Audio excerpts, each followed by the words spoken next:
पत्रकार प्रेस परिषद भारत खटीमा इकाई का नया अध्यक्ष बना विकासशील अशोक गुलाटी ने 3 दिनों में कार्यकारिणी गठन के निर्देश दिए। दिसंबर के तीसरे हफ्ते में महाअधिवेशन, अनुशासनहीनता पर सख्त चेतावनी। खटीमा मझोला 10 दिसंबर को मझोला में बुधवार को पत्रकार प्रेस परिषद भारत की महत्वपूर्ण बैठक आयोजित हुई, जहां गन्ना एवं चीनी मिल मंत्री संजय सिंह गंगवार के प्रतिनिधि कपिल अग्रवाल ने अध्यक्षता की।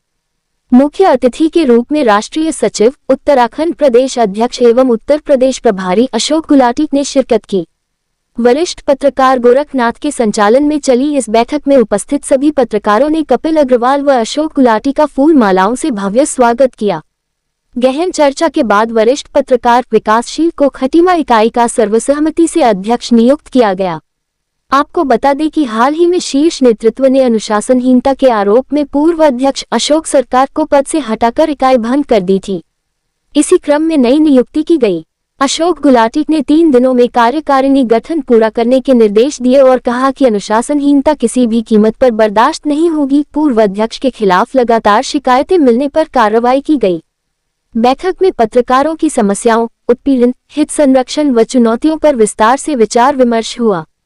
कपिल अग्रवाल ने विकासशील को शुभकामनाएं देते हुए कहा कि पत्रकार जनता सरकार के सेतु है, समाज के अंतिम व्यक्ति को न्याय दिलाने का कार्य उनका है। उन्होंने संगठन को हर संभव सहायता का आश्वासन दिया। अशोक गुलाटी ने दिसंबर के तीसरे हफ्ते में 2 दिवसीय महाअधिवेशन की घोषणा की, जिसमें रक्षा मंत्री राजनाथ सिंह, उप मुख्यमंत्री ब्रजेश पाठक, केंद्रीय मंत्री, साधु संत, पूर्व सैनिक व हजारों पत्रकार भाग लेंगे। उन्होंने बताया कि जनवरी से पत्रकारों को नेशनल हाईवे पर 4 व्हीलर से टोल टैक्स मुक्ति मिलेगी। साथ ही हेल्थ बीमा योजना, कल्याण कोष कैजुअल्टी में परिवार को तत्काल सहायता व आई कार्ड वितरण की शुरुआत हो रही है। अशोक गुलाटी ने उत्तराखंड सीएम पुष्कर सिंह धामी से शीघ्र मुलाकात का ऐलान किया और पत्रकारों से गरीबों मजदूरों की आवाज उठाने, उत्पीड़न पर एकजुट लड़ने का आह्वान किया। अगली बैठक खटीमा PWD गेस्ट हाउस में होगी। नवनियुक्त अध्यक्ष विकासशील ने सभी का आभार जताते हुए कहा कि वे जिम्मेदारी निभाएंगे, संगठन को मजबूत बनाएंगे, निष्पक्ष व ईमानदार पत्रकारिता को बढ़ावा देंगे। उपस्थित सदस्य अमन कुमार, उत्तम कुमार, अनीशा अहमद, मुस्तकीम मलिक, MD तौसीर, बुद्धसेन कश्यप, सपन राय, नदीम हुसैन, राहुल कुमार, मंजीत, राजीव सक्सेना, रामचंद्र सक्सेना, नितेश अग्रवाल, मोहम्मद अनीस आदि पत्रकार बंधु उपस्थित रहे। यह नई शुरुआत खटीमा की पत्रकारिता को नई ऊर्जा देगी, एकजुटता से मजबूत होगा संगठन। ब्यूरो MD तौसीर, आदर्श उजाला न्यूज, पीलीभीत से। प्रेस परिषद भारत का राष्ट्रीय सचिव, उत्तराखंड अध्यक्ष, उत्तर प्रदेश प्रभारी अशोक गुलाटी हूँ।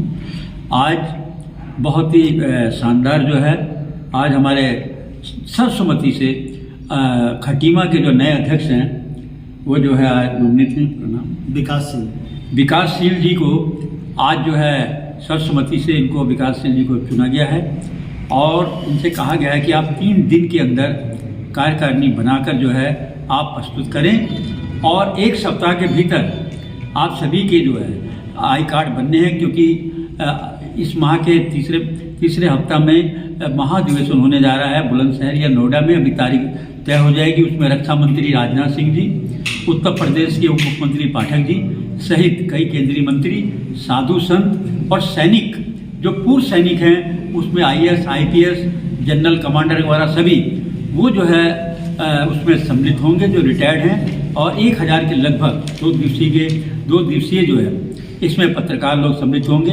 और पत्रकार के उद्देश्य में आपको एक जो बात बताने जा रहा हूँ, मैं बहुत महत्वपूर्ण बात बताने जा रहा हूँ कि 1 जनवरी से जो NH में जो टोल टैक्स लगता था वो 4 व्हीलर का, जो हमारे पत्रकार प्रेस साथी उनका टोल टैक्स जो है नहीं लगेगा। उसके लिए केंद्र सरकार से वार्ता हो चुकी है। उसके लिए हमें एक जो है जो क्लिप है जो जारी होगा उसको जो है आप दिया जाएगा। पूरे भारत में 4 व्हीलर में कहीं भी जो ये होने जा रहा है उसमें जो है कहीं भी टोल टैक्स जो है नहीं लगेगा। दूसरा, हमारा जो है पहले बीमा जो है हमारा चल रहा था, अब हमारा जो है हेल्थ बीमा जो है शुरू हो गया है ताकि तत्काल उसको सहायता प्रदान की जाए। पत्रकारिता प्रेस के इतिहास में एक चीज़ और नया होने जा रहा है। जनवरी में हम एक पत्रकार प्रेस परिषद कि हमें कल्याण एक जो है एक कोष जो है स्थापित करने जा रहे हैं। उसमें कोई भी संस्था से उसमें जो भी उसमें सहयोग करना चाहे कर सकता है। उसका एक ही उद्देश्य होगा कि केवल किसी पत्रकार साथी को अगर कहीं कैजुअल्टी हो जाती है, खुदा न खास्ता उसकी डेथ हो जाती है, उसके परिवार को तत्काल आर्थिक सहायता पहुंचाना, क्योंकि सरकार से हम डिमांड मांगेंगे तो बहुत समय लग जाएगा और उसमें स्पष्ट लिखा जाएगा। इसके अलावा कोई भी कार्यक्रम हो, सम्मेलन हो, कोई भी एक नया पैसा उस जो है उससे निकाला नहीं जाएगा और वो पारदर्शी रहेगा। वो केवल नेट पे रहेगा, आप उसको देख सकते हैं कि साहब उस पर कितने पैसा इनके फंड में है। उसमें अध्यक्ष, कोषाध्यक्ष, महामंत्री, जिसका जैसे अब मेरे बाद दूसरा अध्यक्ष होगा, जो भी उस समय इसमें जो है पद में होंगे वो 3 साइन होंगे और एक सभा बुलाकर एक प्रस्ताव पारित करके जिनके साथ कैजुअल्टी हुई है उसको आर्थिक मदद का चेक दिया जाएगा। ये पहली बार पत्रकारिता के इतिहास में होने जा रहा है। उसके अलावा कोई पार्टी की सम्मेलन, किसी भी तरह का एक नया पैसा जो है निकाला नहीं जाएगा। अभी राष्ट्रीय नेतृत्व में अभी जो खटीमा में हमने जो भंग की, अनुशासनहीनता जो है किसी कीमत से बर्दाश्त नहीं की जाएगी। अगर आप अनुशासन में रहेंगे तभी आप कार्य कर पाएंगे।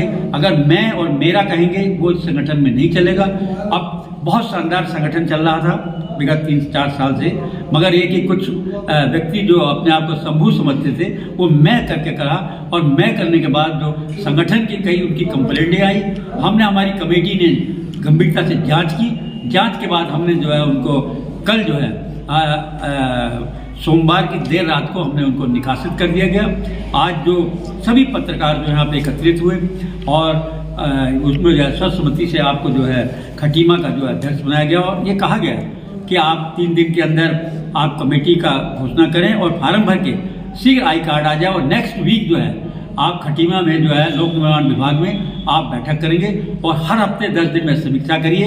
और अभी शीघ्र ही जब मुख्यमंत्री उत्तराखंड के आएंगे नए अध्यक्ष सहित पदाधिकारियों को उनसे जो है मिलाया जाएगा और स्पष्ट आदेश हम अपने साथियों को भी दे रहे हैं। कहीं भी किसी भी पत्रकार के साथ कोई भी उत्पीड़न होता है और तत्काल साथ उनका देंगे और हमारा उद्देश्य गरीब लोगों को, कुचले लोगों को भी हमारा जितना भी समर्थन हो, जितनी मदद हो उनकी मदद करिए और किसी भी तरह से अनुशासनहीनता जो है हम बर्दाश्त नहीं करेंगे। और कुछ पूछना चाहें तो